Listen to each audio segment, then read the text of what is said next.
na po ako. 1 kasi ng Rika na yun. Ito po yung suot ko. Yan na po, pasok na kami sa school. Na po nila mami. Picture. Ganda ba yung suot ko po? Yung classmate ko. Yan po si Rika. Ang ganda na yung suot niya. Na-color na kami. Nagkubit din ako din.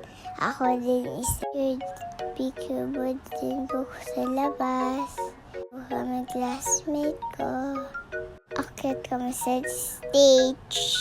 Picture din kami ate.